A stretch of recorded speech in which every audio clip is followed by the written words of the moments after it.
শুভ সন্ধ্যা বন্ধুরা।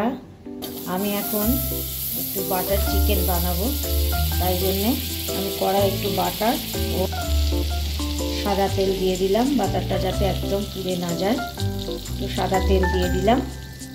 দিয়ে এবার আমি এখন বাটার চিকেনটা রেডি করব। এখানে আগে থেকেই আমি চিকেনটা ম্যারিনেট করে রেখেছিলাম, একটু বেশি করে দই দিয়েছি।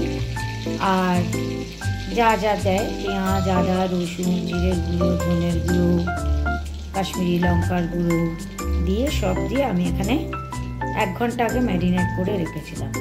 এইবার আমি এই চিকেনগুলো কড়ার মধ্যে দিয়ে দেবো। তার আগে আমি দেব এখানে দারচিনি ফোড়ন, শুধু দারচিনি ফোড়ন দেবো।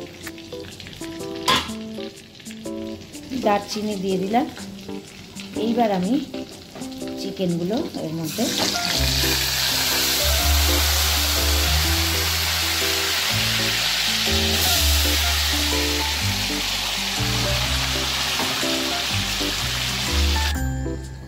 মিডিয়াম আছে, এটাকে খুন্তি দিয়ে একটু নেড়ে ঢাকা দিয়ে দেবো।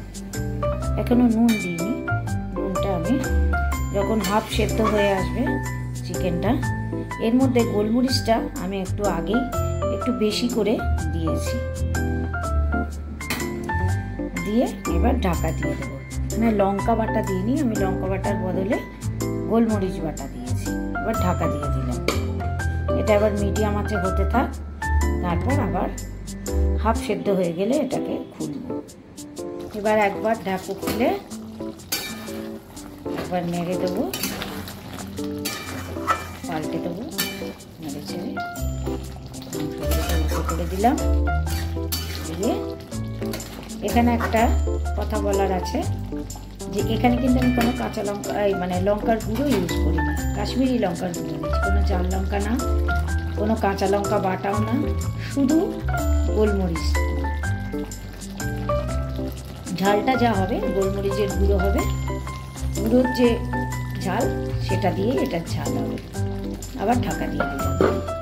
এটা এবার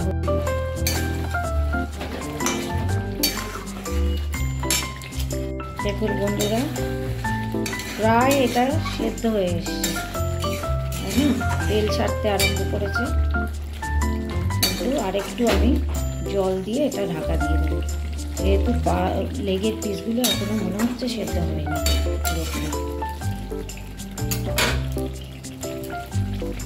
আমি এবার একটু জল দিয়ে দিলাম অল্প করে, এবং তার মধ্যে কাঁচা লঙ্কা, এই কটা কাঁচা লঙ্কা আমি ছেড়ে দিলাম। কালারটা খুব সুন্দর এসছে।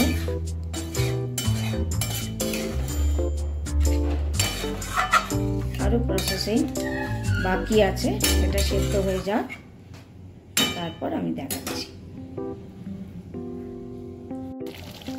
প্রায় 90% হয়ে গেছে আমার মাংসটা। এবার আমি একটু নুন দিয়ে দেবো, পরিমাণ মতো নুন দিয়ে দেবো, দিয়ে আবার একটু ঢাকা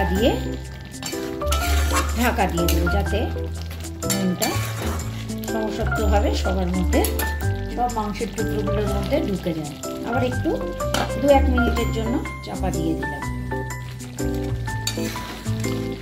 আশা করব যদি এই রেসিপিটি আপনাদের ভালো লেগে থাকে, তাহলে অবশ্যই আমার ইউটিউব চ্যানেলটিকে সাবস্ক্রাইব করবেন, শেয়ার করবেন, লাইক করবেন, এবং যারা ফেসবুক থেকে দেখছেন তারা আমার পেজটিকে ফলো করে অবশ্যই আমার পাশে থাকবেন, এই আশা রাখি। ধন্যবাদ। এই বাটার চিকেনটির সাথে রুমালি রুটি, লাচ্ছা পরোটা, এমনি পরোটা, হাত রুটি, যা দিয়ে খাবেন, ফ্রাইড রাইস, পোলাও, অপূর্ব, আপনার স্বাদটাকে ইনহ্যান্স করবে অনেক বেশি।